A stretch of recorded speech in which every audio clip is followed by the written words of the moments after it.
allows Kenyans who had left the country, taken greener pastures, and acquired citizenship of other countries to reacquire Kenyan citizenship on application. That's what the Constitution says. But we get a lot of communication and phone calls from Kenyans out there who are struggling to reclaim their citizenship because they have either British or American or whatever citizenship. What are you doing to simplify? Because the Constitution says you reclaim your citizenship on application. What are you going to do to simplify the process of reclaiming citizenship by Kenyans who lost their citizenship? If you can answer those, then I'll come to other simpler questions to you. Thank you, Mr. Speaker, sir. Mr. Speaker, on the first issue of IDs, I agree with your recommendation and guidance that we should consider seamless transition from after the 10 years to avoid creating a crisis. I believe it will be possible because we had a similar situation with passports when we went into e-passports. So what you do, for example, is to say that the ID that has expired will continue operating until you get a new one, for example, because you cannot be faulted because of a government administrative measure. Number two, we will make sure that we anticipate and put in place a rapid response initiative where you deploy additional facilities, additional service points, additional personnel, even if it's on a temporary basis, at a time when many of these IDs will be expiring. But by and large, the old ID, the expired ID should work until when the state gives you a new one, because it's simply for technology purposes, safety features. It is not that we will give again another ID. It might even be the same depending on whether or not we will consider that ID as being secure, a secure document by that time. With regard to regulations as guided, we will prioritize that, Mr. Speaker. With regard to Kenya prisons, we have part of the Maraga Task Force report. We have a number of recommendations on modernizing and reforming the prisons, which we are taking up. I have prepared a CAB memo, which had not been submitted to Cabinet, but I'm sure if I'm reappointed, that will be a priority. And the areas of reform include making the prison enterprises more productive by investing in better technology in their workshops to make sure they produce more competitive goods which are affordable. Number two, welfare issues. In fact, these seats you see here were made by prisons. Absolutely. So if they are empowered, because that is labor and skill is available, if they are given better equipment and for carpentry, for masonry and other skills in the prisons, we're going to have better output and generate more revenue and avoid the prisons relying on S-check all the time in these times of constrained budget.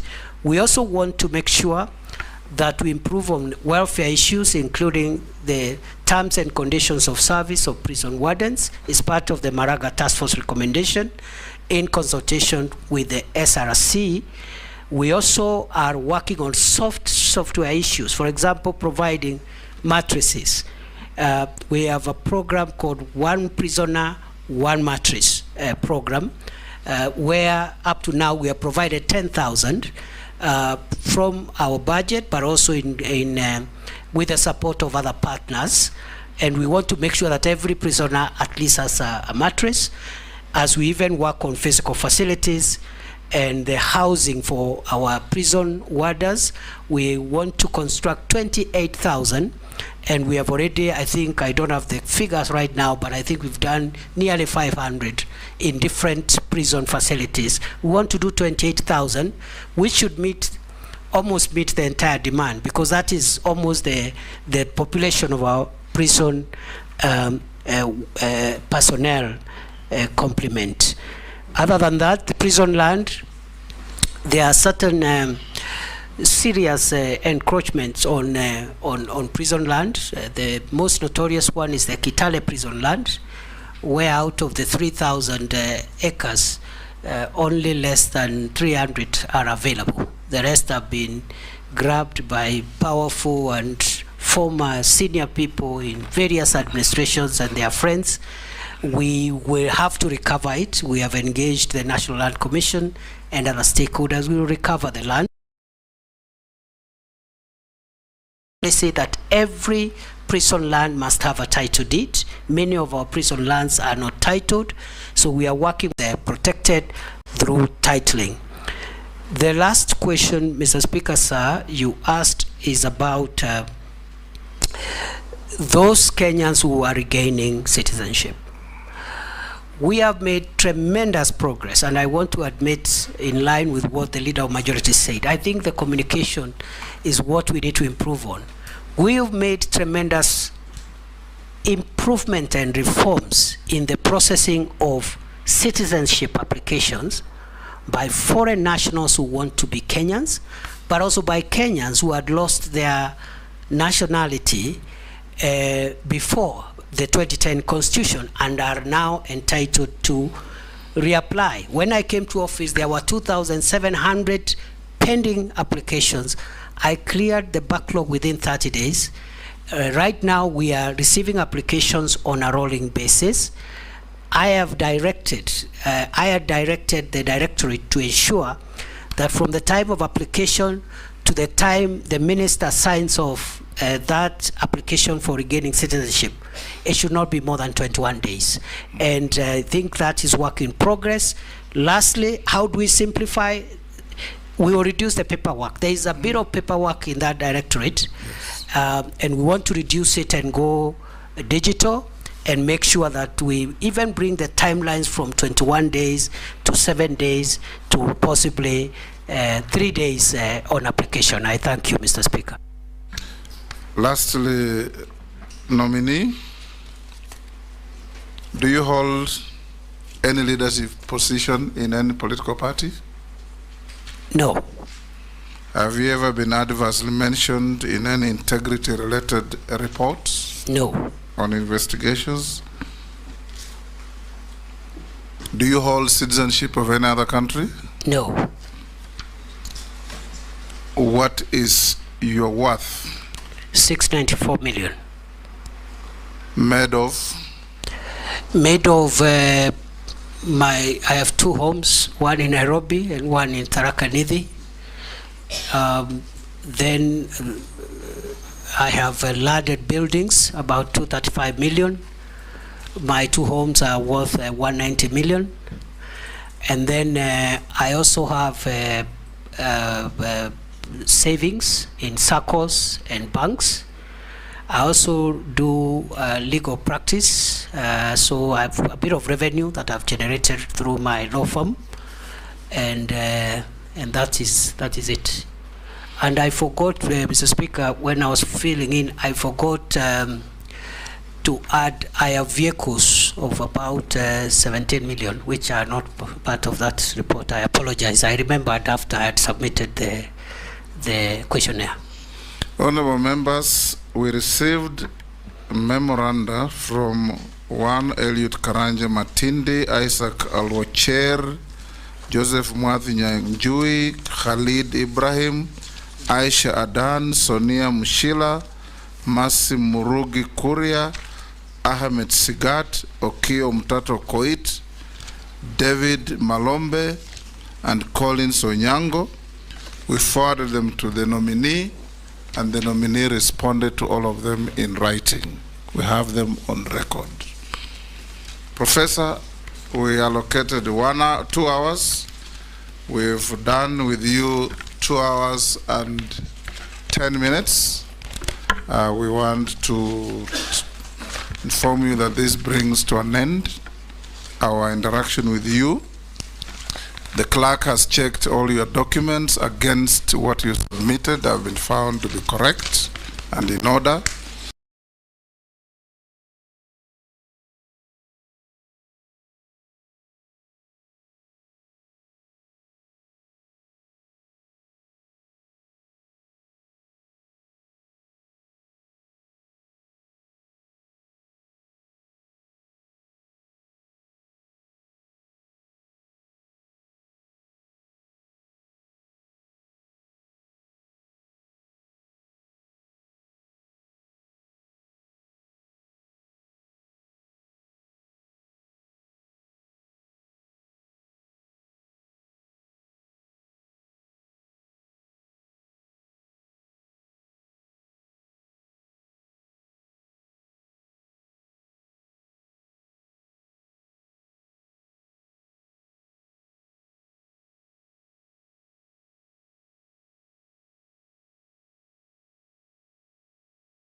Wewe sasa una block number.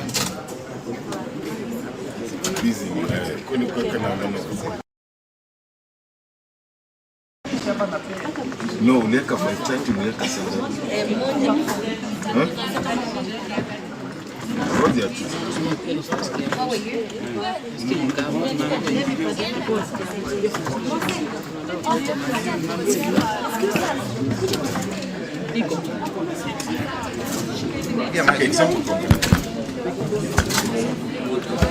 One, two, sound check. 1 2 1 2 sound check. Mic testing. 1 2 1 2.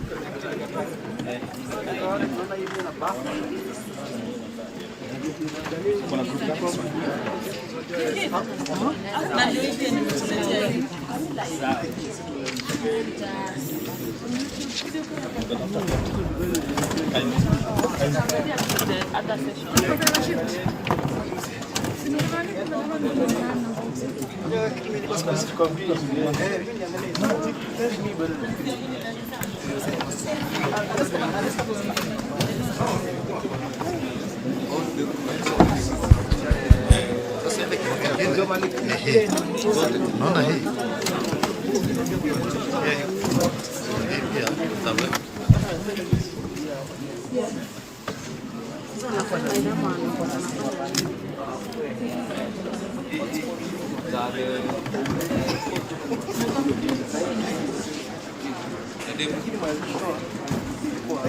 Collins, sasa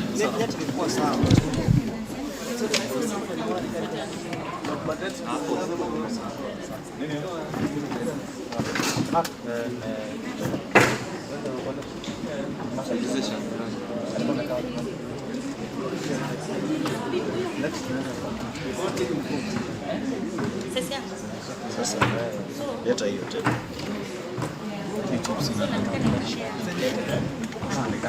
Sawa, imetosha.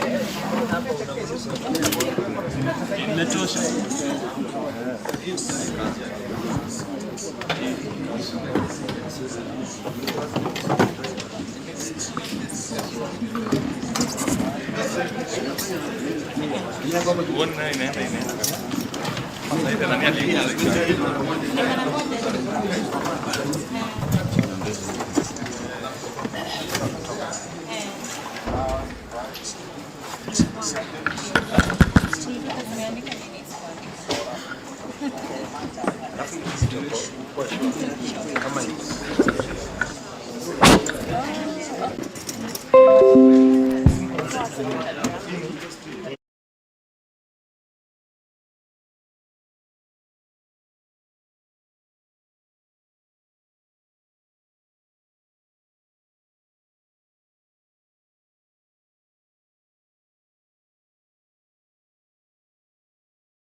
Serikali hii ambayo imeongozwa na Mheshimiwa Rais William Ruto ndiyo itakuwa serikali ya kumaliza kutoka Kenya hii shida na aibu ya uhalifu na kutojali sheria. We have to work hard so that we can justify the faith, the commitment, the sacrifice you have made to make us who we are. I am really, Your Excellency, very impressed by the Kindiki style of management. Akiamua ni hapa, hata kama ikuta anapitia hapa.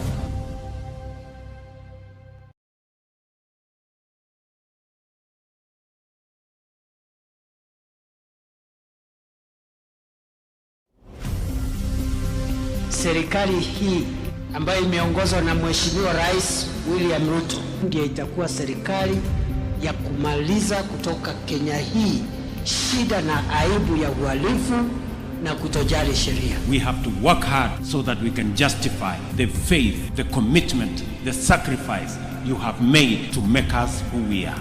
I am really, Your Excellency, very impressed by the Kindiki style of management. Akiamua ni hapa, hata kama ikuta anapitia hapa.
Welcome, Senator Professor Kindiki.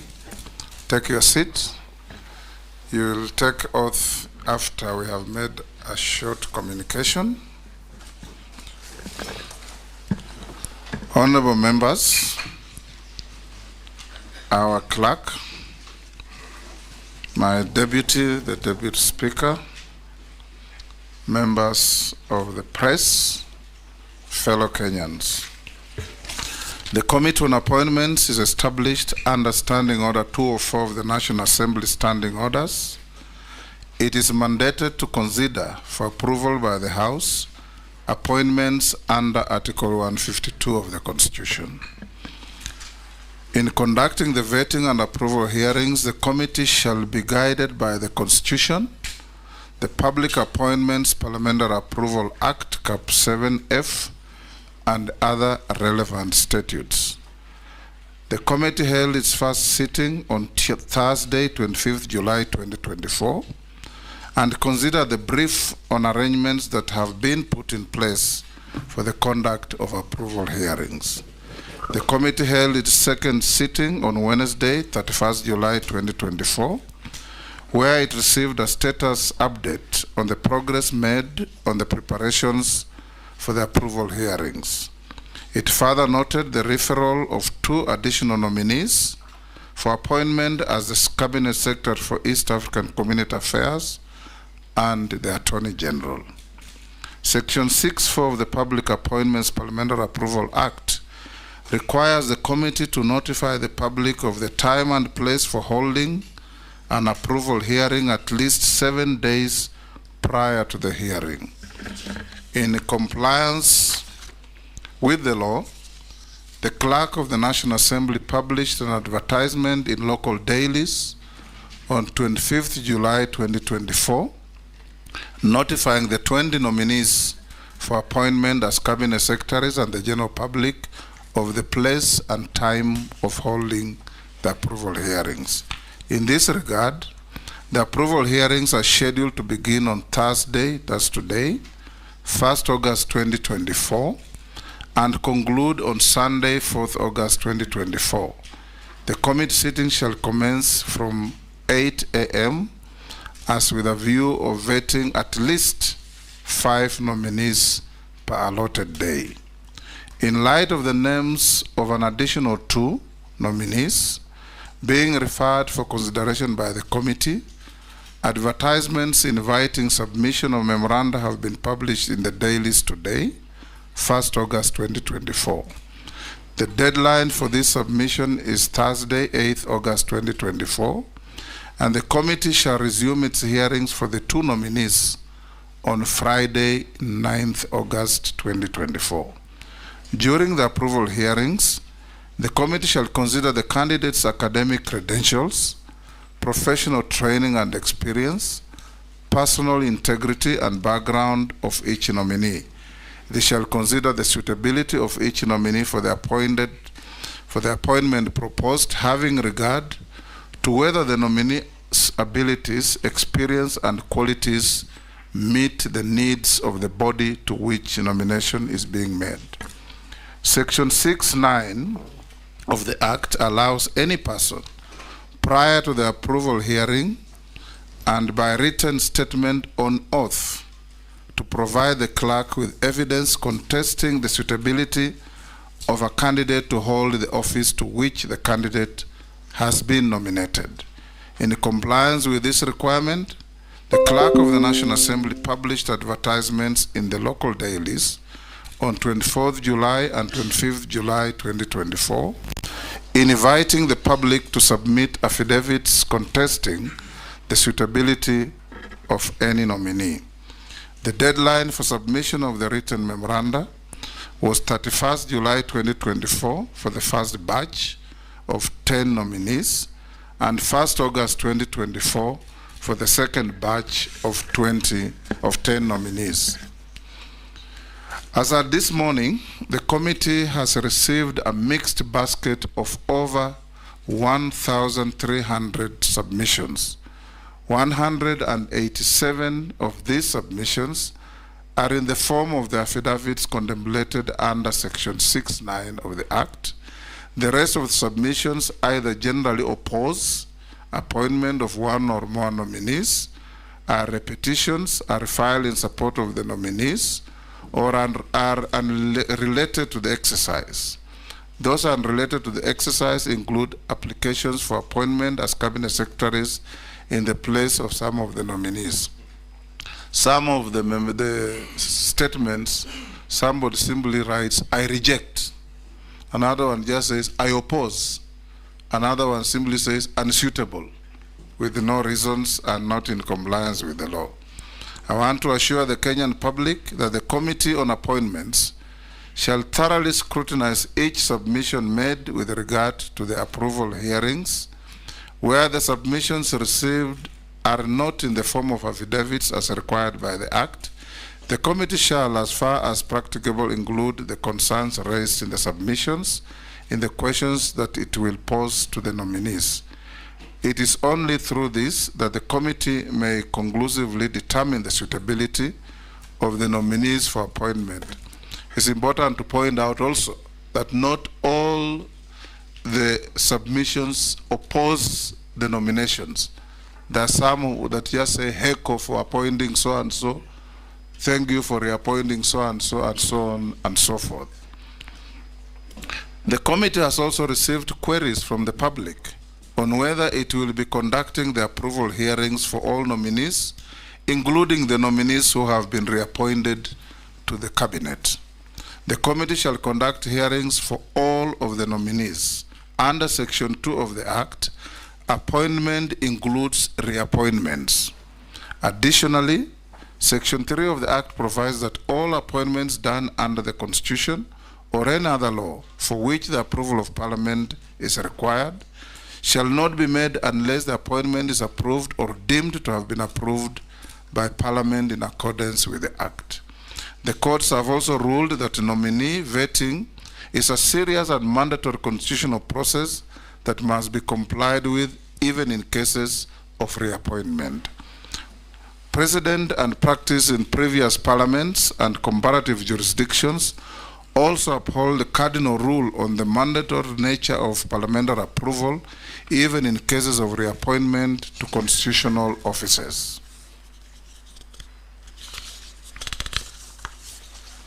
Article 132 of the Constitution confers upon the President the power to nominate and, with the approval of the National Assembly, appoint cabinet secretaries in accordance with Article 152 of the Constitution. With respect to nominees who are dismissed from the cabinet, the committee shall take into account any reasons for the dismissal, if any, in considering whether to recommend the reappointment of such a nominee. The determination of the question of whether such a nominee is suitable for reappointment rests solely with the National Assembly. After the conclusion of the approval hearings, the committee shall table its report in the House with recommendations either approving or rejecting the nominees for appointment.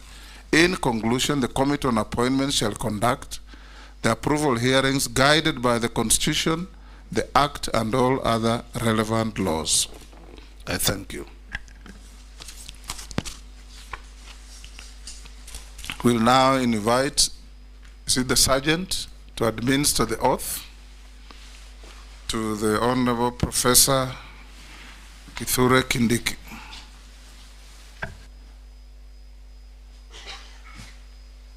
You can take the oath with the Bible, the Quran, or affirm, as the case may be.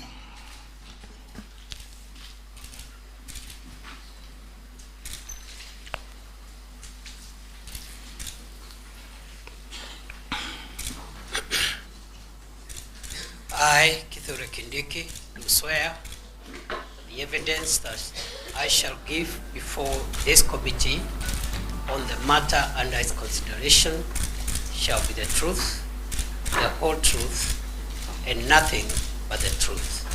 So help me God.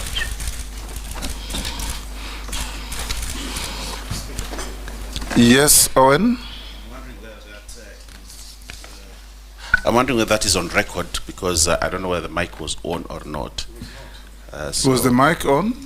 So probably we need to redo the oath. It was on, I think. I thought it was on, but for avoidance of doubt, Professor, you may repeat the oath.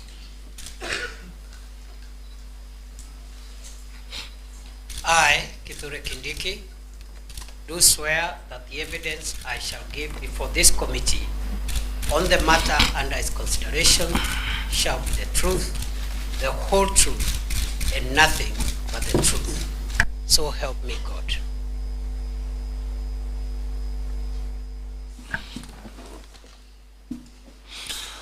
Welcome to the Committee of Parliament, Professor.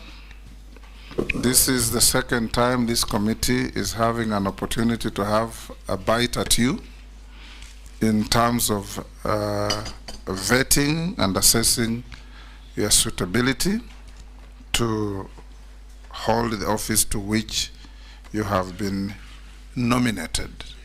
Before we start, we'll do some quick introduction of the team or the committee that's going to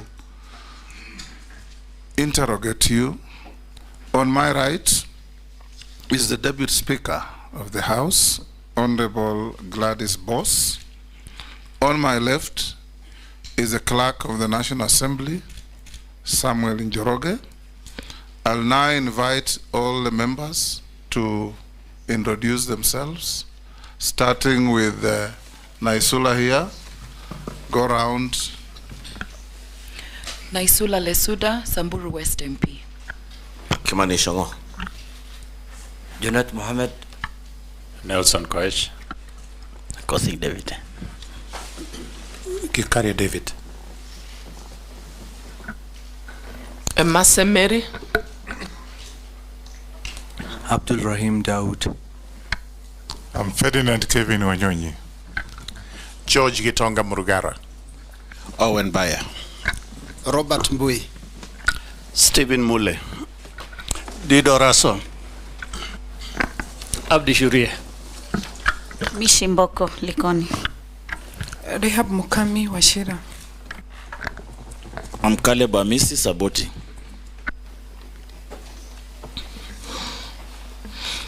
We also have the secretariat that is supporting this process, led by the deputy clerk, Sarah Kyoko, where is she?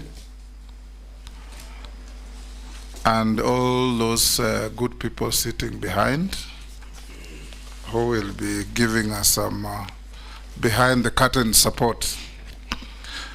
Professor Kindiki, welcome. Thank you, Mr. Speaker. We'll start by asking you the obvious questions to introduce yourself briefly, stating your name, family background, education background, work and employment experience, your present engagement, and your status of compliance with all the relevant agencies of government that we passed on to you. You have 5 minutes for this exercise. Thank you, Mr. Speaker and honorable members of this committee. Mr. Speaker, my name is Kithure Kindiki.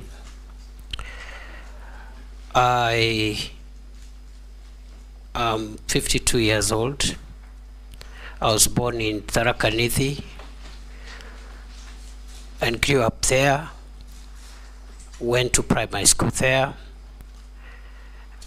and upon my completion of secondary education, I studied law. I have a Bachelor of Laws degree from Moi University, which I obtained in 1998. I have a Master of Law from the University of Pretoria, and I have a PhD in International Law from the University of Pretoria, which I obtained in 2002. I am married, I have 3 children, and I have worked in the last 26 years in various capacities. I'm an advocate of the High Court of Kenya of 24 years standing. And in the process of my career, Honorable Speaker, I have worked as a lecturer. I taught at Moi University for 3 years, and later on at the University of Nairobi for 9 years. I rose from the position of assistant lecturer until I became Associate Dean of the Faculty of Law at the University of Nairobi. In between, I was head of Department of Public Law. I have been licensed to practice law in Kenya, but also before international courts and tribunals, including the International Criminal Court, where I still remain in the list of Defense Counsel. Mr. Speaker, sir, I have been consulted for many organizations, including UN agencies, regional organizations like IGAD, COMESA, African Union, East African Community, and also I am a member of a number of professional organizations, including the Academic Council for the United Nations System, the International Association on the Study of Forced Migration, the International Commission of Jurists, the East African Law Society, and the Law Society of Kenya. I submit. Thank you. Status of compliance. Mr. Speaker, sir, I have filed to Parliament through the clerk my compliance with the Higher Education Loans Board, my compliance with the Kenya Revenue Authority in terms of tax compliance, I also have filed my compliance with all the other statutory bodies, including EACC, as well as the clearance from a recognized credit bureau, as was guided. And therefore, I want to submit, Mr. Speaker, that I've complied with all the statutory requirements as was guided by this House. And you have all the documents? Yes, I do. You'll pass them on to that sergeant next to you to give to Sarah Kyoko to have a look at? Does that include the certificates? Yes, yes. Okay, all right. She'll compare with the copies that you sent to Parliament.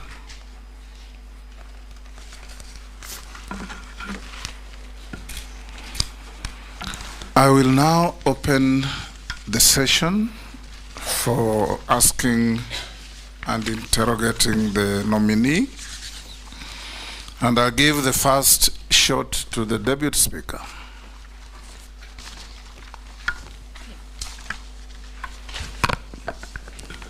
Professor Kindiki, I know this is within your knowledge that the Maraga Task Force on Police Reforms identified many challenges in the National Police Service, the Kenya Prison Service, and the National Youth Service as underfunding, endemic corruption, poor handling of human capital and development. So could you highlight for us some of the police reforms that you undertook during your just ended tenure as Cabinet Secretary for Interior Internal National Administration? And also, if approved, what are some of the measures that you will put in place to implement some of those recommendations? Thank you. Thank you very much, Mr. Speaker. I forgot to say between 2022 and 11th July 2024, I was the Cabinet Secretary for Interior and National Administration. Mr. Speaker, in response to the question by the Deputy Speaker, I respond as follows. That the task force that was established to recommend legal, policy, institutional, and other reforms in the National Police Service and the Kenya Prison Service made far-reaching recommendations on a number of issues, including welfare issues, leadership and accountability issues, career progression and succession management in the National Police Service, and also operational capabilities, equipment, and so forth. Mr. Speaker, sir, that task force recommended 221 recommendations that require administrative action. It also recommended a further 178 recommendations which require funding but do not require any changes in law or policy. The task force recommended another 177 recommendations which may not require funding but require legislative and policy changes. And finally, the task force recommended 23 recommendations in connection with the National Police Service, not the Kenya Prison Service. 23 of them that require consultations and concurrence with the National Security Council. We have, in the period when I have been the Cabinet Secretary for Interior, we have been able to take action on some of the recommendations that did not require legal or policy changes. For example, we've rolled out a massive police equipment modernization program which will be rolled out in 5 years, and already under my leadership we were able to convince the government and the National Treasury to allocate 7 billion shillings, which has already been spent to buy air and land assets to assist officers who have been exposed to great danger, those that are helping to keep the country safe in the front line, in the fight against terror, the fight against banditry and other sophisticated organized crimes. And therefore, this equipment is already up and running, especially mine resistance, ambush protected vehicles, armored personnel carriers, personal protection equipment, and also aerial unmanned vehicles, which are commonly known as drones. And we've been able to restore the police air wing, which had collapsed, and we have some of the aircrafts which are now operational and helping us with air surveillance. And we have also hoping in the next financial year, if I am approved by this House, we'll be able to purchase additional gunship helicopters to help us finish the remaining work in terms of the fight against terror, the fight against banditry and other organized crimes. Mr. Speaker, I also need to point out that because of the grave issues around leadership and succession management and career progression in the National Police Service, during my 21 months as the Cabinet Secretary for Interior, we've been able to put in place, operationalize the National Police Leadership Academy, which we opened, His Excellency the President opened in Ngong. And this is the academy that is helping us put together a curriculum that will help us put in place short courses, professional courses to retool, reskill our police officers, especially those that are in leadership, and also provide a fast-track process of identifying, nurturing leadership among our police officers. And therefore, going forward, with the academy now operational, we believe that in the next few years, we're going to inculcate not only fast succession management and career progression program, but also we're going to have a very motivated leadership within our police officers. We have also, of course, taken action around welfare issues.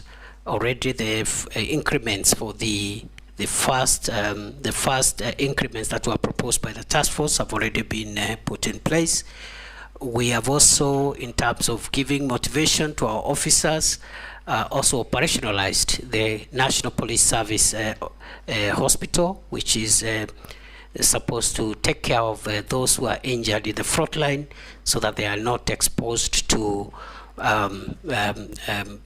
health or even subsequent risks when they visit ordinary hospitals. So by and large, that's what we've done. And finally, on the proposals that require legislative reforms and policy reforms, we have formulated about 6 pieces of legislation which are ready. They are just waiting for stakeholder participation, and then they'll be conveyed to Parliament through Cabinet.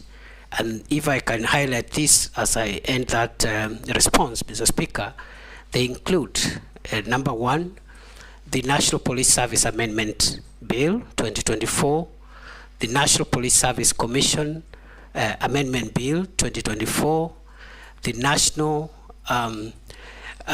Forensic Laboratory Services Bill 2024. We have also formulated a bill which will also assist us in the leadership and the command oversight in the National Police Service. I submit. Thank you, Majority Leader. Thank you, Honorable Speaker. My question to the CS nominee relates to just where he stopped on the legal and legislative proposals that he was considering before his exit from the ministry, and more so around the issue of implementation of Article 37 of the Constitution on the right of Kenyans to picket, assemble, demonstrate peaceably. And see, as you have seen in the recent past, a lot of confrontations between members of the public and the police.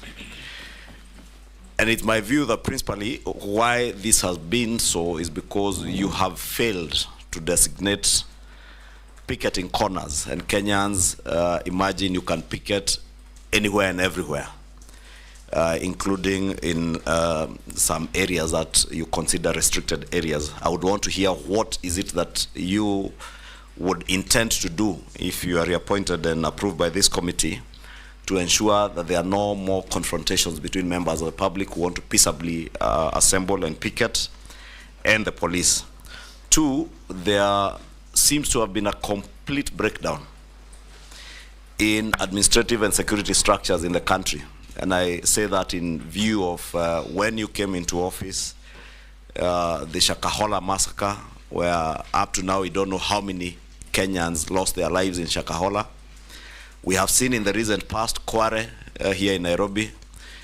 In a country like ours, how is it possible where you have chiefs, assistant chiefs, nyumba kumi, and all the structures and security and administrative structures that we have, that 20, 40 people can be killed around one small area like Kware, in the full view of the security and administrative structures without government coming to know. And the same thing happened to Shakahola. And I would want to hear what is it that you would intend to do to make sure that there is restoration of administrative and security structures right at the village level to secure our country. Mr. Speaker, sir, it is true there is work that requires to be done to ensure that the people of Kenya enjoy their constitutional right and freedom to assemble, picket, and demonstrate and present petitions to public authorities, while at the same time maintaining public order and also ensuring the rights of other people. Before I was dismissed on 11th of July, I had actually finalized the draft regulations to the Public Order Act, which will be the statutory instrument to be processed for purposes of giving effect to the enjoyment of that right, not to curtail that right, because a statute cannot curtail a constitutional right, but to give effect to how that right will be exercised. Those draft regulations, when completed, will be able to help the police do a number of things. Number one, obligate the police to escort protesters and provide security for them, but also to ensure protesters don't run amok and overrun members of the public who are not protesting. Number three, it will require those protesting to notify the police and tell and also give the number of protesters so that the appropriate arrangements are made.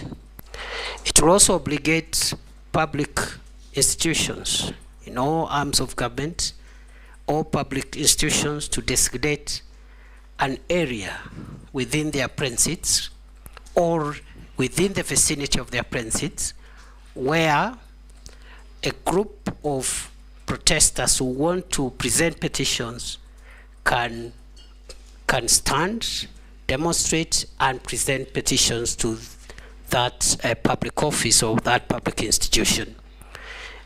Those regulations also will of course ask protesters to also be responsible for their own conduct, and therefore we hope that if I am approved, this is a low-hanging matter. It's something that we can process in the shortest time possible to avoid a situation like what we've had in the past 1 month of protests which are unmanaged and which have exposed us to deaths and destruction of property and a lot of inconvenience to the people of Kenya. On the second question by the leader of the majority party, it is true that we have experienced a number of security incidents that should not have happened in the first place. And let me say that first and foremost, the Shakahola incident didn't happen when it became public. It happened over quite a number of years, and it's an indictment actually on our ability as a country to be able to prevent some of these sophisticated crimes from hurting our people. I am on record to having apologized on behalf of previous and the present administration for that breach, because the radicalization and the criminal activity around Shakahola began in 2019-2020. But the manifestation in terms of people dying and being buried was something that happened sometimes in 2022. And the Shakahola incidents will remain the most tragic security breach in the history of our country. We have never had a security breach of that magnitude in our country. We have learned the lessons. 2 days ago, the task force that the president had appointed has helped to give us some of the recommendations on what we need to do to avoid that going forward. But also, we believe that the public officials, including security officers who are in charge, must also have their day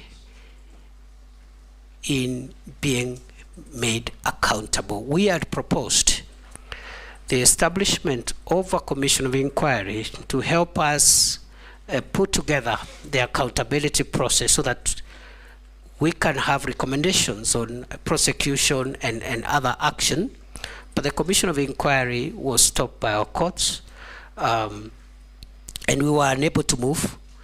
But with or without the commission of inquiry, I want to assure the people of Kenya, if I am approved, one of my priorities will be to make sure that the accountability for the crimes in Shakahola by public officials, including security managers of all arms, of all agencies of the state, must proceed as a way of making sure that we do not have this kind of thing happening again.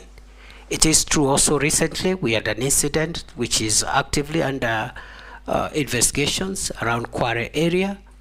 Again, the same reasons, gaps in the Ngao and Nyumba Kumi structures, and also our intelligence collection ability. And I just want to say that now that we have finalized the proposals and we know what we need to do to reform our National Police Service, my next assignment, if I am approved by this House, will be to initiate far-reaching reforms in the national government administration system to ensure that we restructure the Ngao system, make it more responsive, modernize it, and distribute it to the lowest level in a manner which helps us to avoid incidents like this when we have serious security breaches, yet we have government officials paid by the people of Kenya to make sure that the country is safe.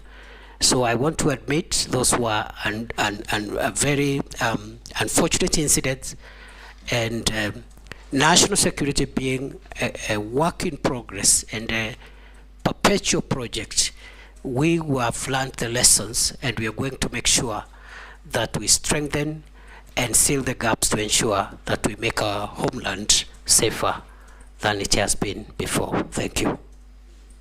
Minority Leader. Thank you, Mr. Speaker. Mr. Speaker, I would like to ask the nominee, Professor Abraham, that, Mr. Speaker, Mr. Chairman, he is one of the two people who have been reappointed to the cabinet to the same docket that they were serving previously, the last 2 years. I want to ask you a question, Professor, that what do you think makes you feel that you can serve in that docket again? Because why I'm asking that question is because if you look at what happened in the last 2 months in this country, the demonstrations and the kind of things that happened, in my view, you look like somebody who was lost. Your presence was not being felt. Your omnipresence was not being felt, if I may say so, because you could see abductions were happening, human rights abuses were happening, but the minister's voice was not being heard in that situation. What do you think, what makes you think that you can serve again in the same docket? But the next question is that you have also seen widely, you have been widely accused the last 2 months or the last 1 year that you've presided over human rights abuses from time you've been appointed CS till last month. Particularly what happened, for example, on 25th of July 2024, and also during the Azimio demonstrations last year. More than 75 Kenyans lost their lives. And last month also, more than 50 Kenyans lost their lives. So there's a feeling that the national police response to protest is stuck in the old way of doing things. So the question is, to what extent do you think ministerial responsibility for the brutality meted on Kenyans by security organs?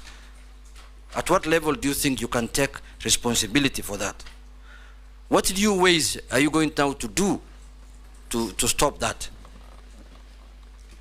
So my question is, in spite of all these abuses that have happened, in spite of all the problems that Kenyans have encountered, what is this new idea that you will employ this time if you are approved by this House? Because one of the things we are looking at, Professor, Chairman, is the suitability of the person to hold that office. What makes you think you are suitable in spite of all those problems that you have encountered the last 2 months? Thank you, Chair. Professor, proceed. Thank you, Mr. Speaker, sir, and honorable members. I was in office for 21 months, 623 days. I can account for each and every day of my stay in office. I woke up every day, and my focus has been to ensure that our country is safe. I have risen before dawn every day, including Sundays, and gone to sleep very late, simply because of the demands of our homeland security. I believe that I am suitable for reappointment because during those 21 months, during those 623 days, I have been able to keep the country fairly safe, especially in the fight against terror. Previously, we had an escalation around 2021-2022 of terror attacks in northern Kenya and the Boni Enclave. And in the past 2 years, approximately, we've had stability in northern Kenya and Lamu. I believe I am suitable, Honorable Speaker, because the crime of banditry has been reduced significantly, in my estimation, by more than 75%, even if pockets of insecurity continue to be experienced. And we do know where the gaps are and what needs to be done to even bring this problem to a complete end. Mr. Speaker, I have visited all the 47 counties, some of the counties numerous times. I've been to Lamu 21 times in 21 months. I've been to Samburu 8 times. I've been to Baringo 13 times. I've been to many other counties. And therefore, I have not been lazy. I've been diligent. And I've conducted myself within the parameters of Article 73, which requires me to conduct myself in a manner that brings honor to the nation and dignity to the office I hold.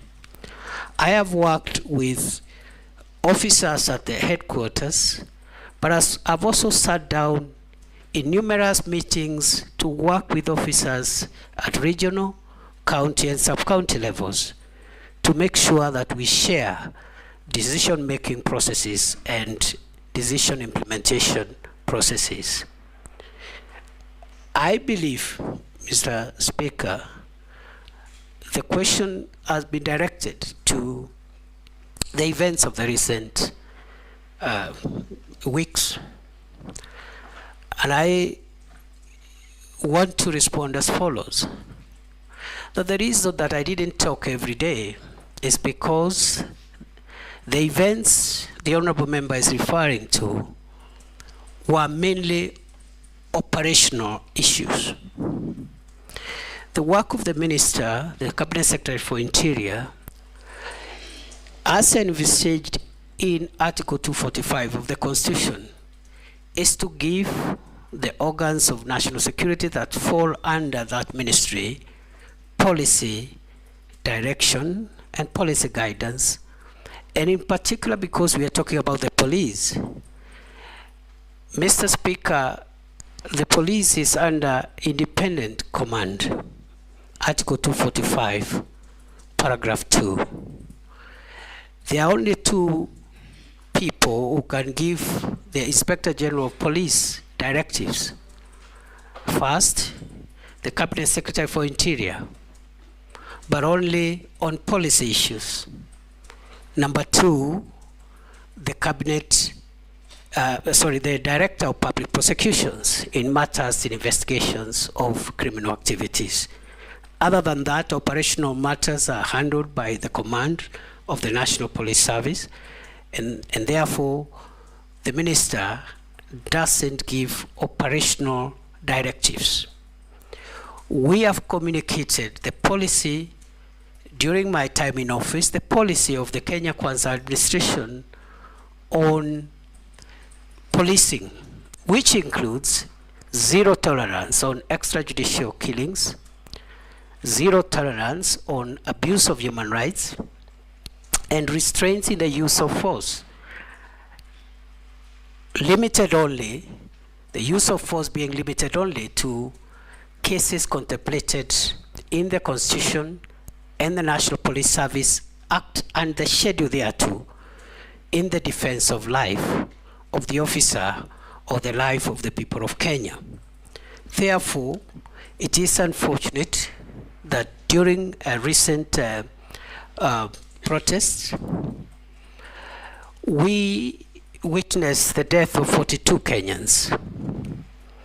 We also had injuries, 486 civilians and 385 police officers were injured. We had about 1,387 arrests. We had 54 police cars destroyed and 110 motor vehicles belonging to the people of Kenya also destroyed in those protests. And therefore, I want to submit as follows: that the operational responsibility of policing lies with the command of the National Police Service. It is my estimation that on a broader scale of things, generally, the police tried their best to protect the country against mobs of criminals, arsonists, and other dangerous people, including those who visited parliament and wanted to kill parliamentarians and other people. The police did their best. And in the event, as it is possible, that any officer went beyond what is allowed in terms of the use of force, it is now the work of the independent police oversight authority and other accountability agencies to help the country to bring to closure the issue of justice for excess use of force. I want to submit as follows, Mr. Speaker, that even beyond the police having independent operational command, the issue of the use of firearms by a police officer is individual. If you read the National Police Service Act and the Schedule 6 to that Act, every police officer has individual responsibility on how they use firearms. You cannot, the Inspector General of Police will not be there to tell the police, the officer, shoot this one, don't shoot this one.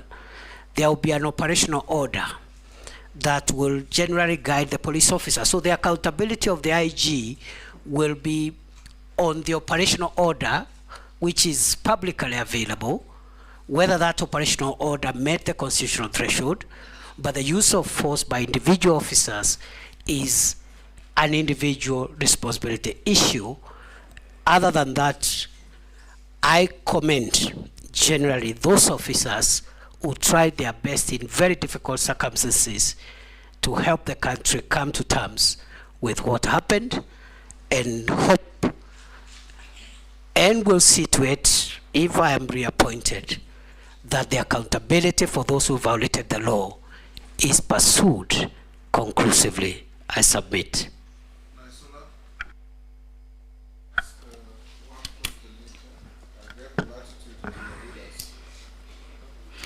Thank you, Mr. Speaker. This question will just require yes or no. So then I'll be able to ask the next one.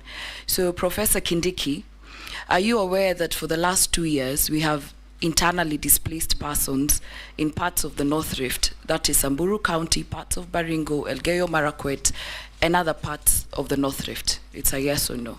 Yes. So if this committee finds you suitable to hold this office again, what measures will you put in place to see that these families go back to their homes, and especially going children will go back to school and people can go back to their homes and live peacefully? Mr. Speaker, allow me to ask the last question, which is also, are you aware that there are people in the North Rift who were killed in broad daylight, in marketplaces, in towns, for example, in Samburu West, in Suguta town? There have been abductions, and this current administration, which you served in, during its campaigns and has continuously said that you will not have issues of abductions, issues of extrajudicial killings, but I want to put it across to you that it has been happening. There are people in those counties who are missing to date. They have been abducted. I want to ask you whether you're aware, and we have sufficiently been informed that it is alleged that it is security officers who have abducted these people. Is that one of your measures of ensuring insecurity is settled in these areas? And do you think, as a professor of constitutionalism and ensuring we follow the Constitution, is that the right way in ensuring fair justice even to those who are accused? Professor? Mr. Speaker, now that the kinetic operations that we launched in February 2023 has yielded significant fruits, the issue of the North Rift will not be complete until those that were displaced because of the violence meted upon them by bandits, groups and gangs, are returned to their homes. And therefore, it is going to be my priority, if I am approved by this House, to make sure that in line with the rights of every Kenyan under the Constitution and the relevant instruments, including international instruments on the prevention of internal displacement, we're going to resettle, facilitate the resettlement and reintegration of all communities that were displaced by the menace of banditry. Secondly, I've been asked to respond to the allegations about abduction. During my tenure as minister, I made it clearly clear to the police that abductions, extrajudicial killings, and extra-constitutional means of apprehending offenders is against government policy, is against the Constitution, is against international law. I must hasten to say my observation, because I've been in the front line more than any other place, especially in North Rift, in northern Kenya, and the Boni Enclave. The officers who served in the special units in counter-terrorism and counter-banditry, the formed-up units, have been quite professional, generally. But just as I've said in the previous question, in the event there are any infractions, there are any reported infractions and excesses by the special forces that are helping us to fight banditry, again, IPOA and other accountability mechanisms must be put in place to ensure that we do not spoil the very good work that is being done by our officers in the front line. Some of them have died, others have lost limb, officers have been destituted. Point of order, Chairman, I was saying that the nominee is a professor, and professors teach in the university, so he can answer questions like somebody who's in class teaching us. I was requesting through the chairman that he can do faster. Chair. Professor, be concise and precise and to the point. I submit. Thank you. Nelson, we'll just come around. Yes. Thank you, Honorable Speaker. Professor Kindiki, it's unprecedented that twice in 2 years we've had to apply Section 241 of our Constitution in deploying our officers, our military officers, to back up the police, both to quell the protest and initially sent to the North Rift. What exactly is the state of our police force?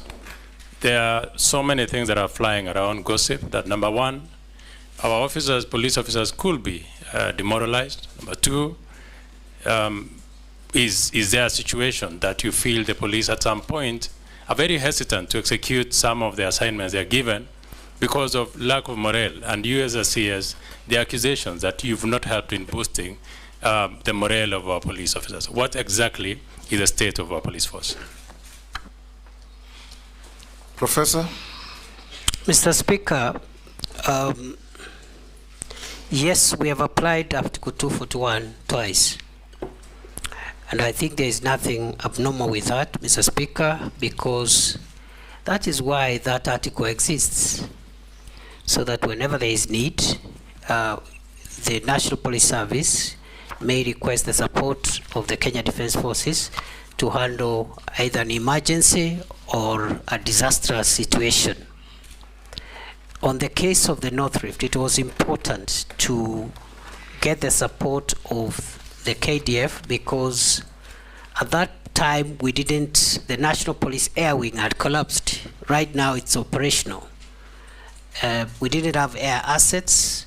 We didn't have adequate long-range unmanned aerial vehicles, and therefore we needed the support of the military. But the effort in North Rift is police-led. In fact, the military has been supportive in the periphery. It's police-led. Even in terms of numbers, we have 4,000 against less than 1,000 KDF officers. With regard to the recent emergency we had, again, what we had on 25th of June was unprecedented. And our to put them on standby should they be needed. And you've seen they have not been needed. But it was a precaution because the criminals who were also threatening to burn State House and other critical installations. So if that was not reason enough to put KDF on standby situation, would have met threshold, because what we faced in the last month, in our view, was existential threat, not just to the arms of government, but to the state itself.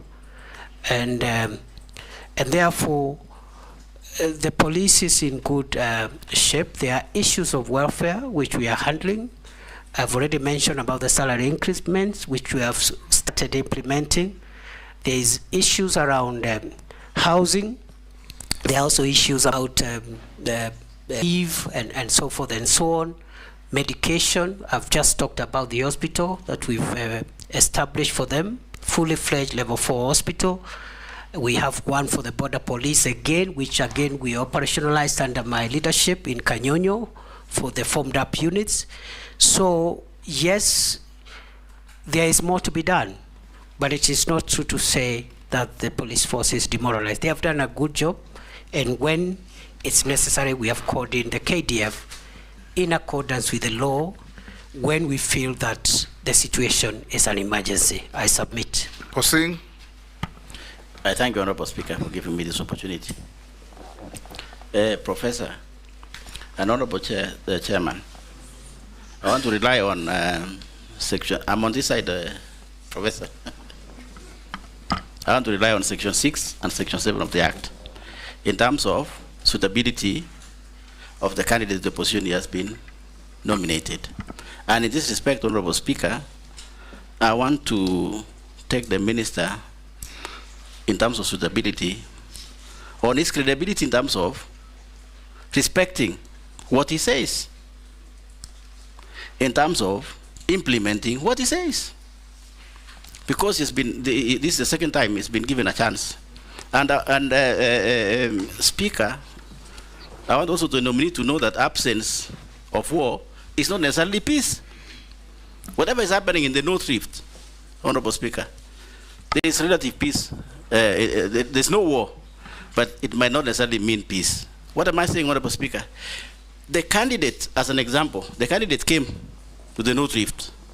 We had engagement as leaders of the North Rift, and specifically West Pokot County, as an example of the entire country. I don't know what happened, so what the minister did in the other places, but possibly maybe he did what he did in West Pokot, which is we agreed on a number of issues, Honorable Speaker, in terms of strategies of bringing peace, including establishment of sub-locations or bringing even the security near to the people so that we avoid the Shakaola things and so on. And the minister agreed with the Honorable Speaker with us in West Pokot. And we also agreed to put security in strategic areas. It might happen in other parts of the country. The minister agreed. And Speaker, nothing happened. Nothing has happened so far.